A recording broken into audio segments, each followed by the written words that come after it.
시청자 여러분 안녕하십니까? 진실방송 진행자 정희일입니다. 2022년 11월 4일 금요일 저녁방송 진행하겠습니다. 시청자 여러분, 북한의 무력 도발이 고조되고 있습니다. 북한은 어제도 대륙간 탄도미사일 한 발을 포함해서 모두 6발의 탄도미사일을 쏘는 등 최근 들어 도발 강도를 높이고 있는 상황입니다.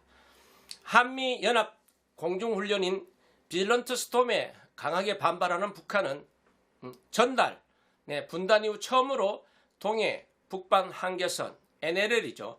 이남으로 탄도미사일을 발사했고, 지난 2일 하루에만 대륙간 탄도미사일과 지대공 미사일 등 최소 25발의 미사일을 퍼붓고 있는 상황입니다. 이란 탄도미사일 발사는 명백한 안보리 제재 결의 위반에 해당이 됩니다. 북한은 올해에만 무려 50발이 넘는 미사일을 쐈습니다.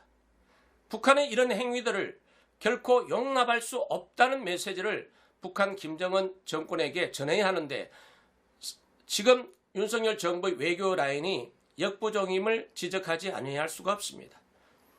유엔 안보리 차원에서 최소한 북한의 도발을 규탄하는 성명이나 추가 대북 제재 결의까지도 쉽게 이끌어내기가 어려운 국제 상황입니다. 왜냐하면 최근 안보리 내 분열이 심각한 상황이라는 점을 고려하면 미국의 의도대로 이란 공식 대응에 나설 수 있을지가 매우 불투명하기 때문입니다. 안보리 상임이사국인 중국과 러시아는 미국이 주도하는 추가 제재 결의에 지난 5월 거부권을 행사한 것은 물론 의장 성명 채택도 계속 무산시켜 왔기 때문입니다.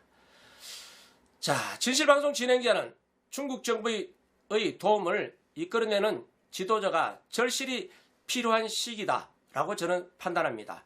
진실방송 진행자는 현재의 북한의 무력 도발을 잠재울 수 있는 유일한 방법은 중국 정부에 의한 대북 억제 정책이 유일한 대안이라고 저는 판단하기 때문입니다. 중국 정부의 도움을 이끌어낼 지도자가 그럼 과연 누구인가? 라는 질문에 봉착하게 되는데, 진실방송 진행자는 박근혜 대통령밖에 없다고 단언할 수밖에 없습니다. 한반도의 평화와 안전은 중국의 국가 이익에도 부합된다는 메시지를 전달할 사람은 박근혜 대통령밖에 없다, 저는 단언합니다. 북한의 연이은 도발을 잠재울 수 있는 것은 사실상 중국이라는 사실은 그 누구도 부인할 수 없을 것입니다. 한반도의 평화를 위한 중국의 협조를 구해야 한다는 의미입니다. 올해로 한중 수교 30주년을 맞이했습니다. 한반도 안보 환경이 중국 경제에도 먹구름으로 작용한다는 사실을 중국 정부도 인식하고 있을 것입니다.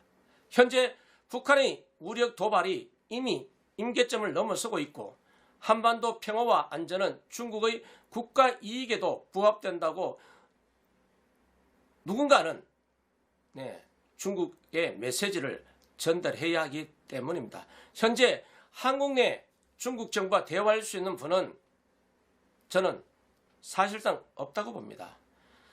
유일한 대화 창구는 박근혜 대통령 뿌리라고 단언한 이유에 여기에 있습니다. 박근혜 대통령께서는 대통령 신분이 아닌 정당 대표 신분임에도 불구하고 국가 정상급 회담을 통해서 한중 상호 존중과 협력 정신을 바탕으로 새로운 한중 관계를 만들기 위한 긴밀한 공조를 이어왔기 때문입니다.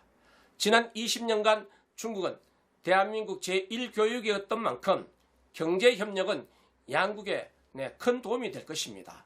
현재 전 세계적인 경제 침체 우려가 큰 상황에서 한중 간 경제협력을 더욱 강화해 이 위기를 함께 극복해 나가야 한다는 것입니다.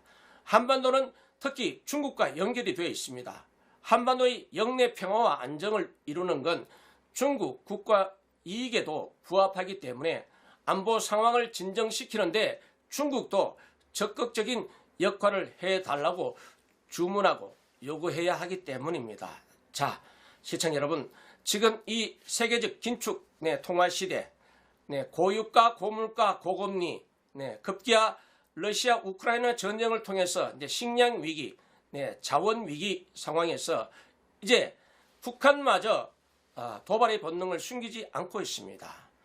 자, 이런 상황에서 과연 이 북한 김정은 정권의 무력 도발을 잠재울 수 있는 유일한 국가는 중국이다라고 판단할 수밖에 없습니다. 따라서 중국과 외교 라인이 사실상 윤 정부에게는 없기 때문에 중국과의 대화 채널은 아버지이신 선친이신 박정희 대통령 시절부터 한중 관계는 매끄럽고 관계가 좋았습니다. 이어서 그 따님이신 박근혜 대통령께서도 정당 대표 시절에 중국 시진핑 주석과의 한중 관계 정말 국익을 위해서 그리고 한반도의 평화를 위해서 적절한 시기, 이제 박근혜 대통령의 행보가 주목되는 시기입니다. 박근혜 대통령께서는 외교를 통해서 국내의 지지세 확보 그리고 국가 재건을 위한 몸부림을 기대해 보겠습니다.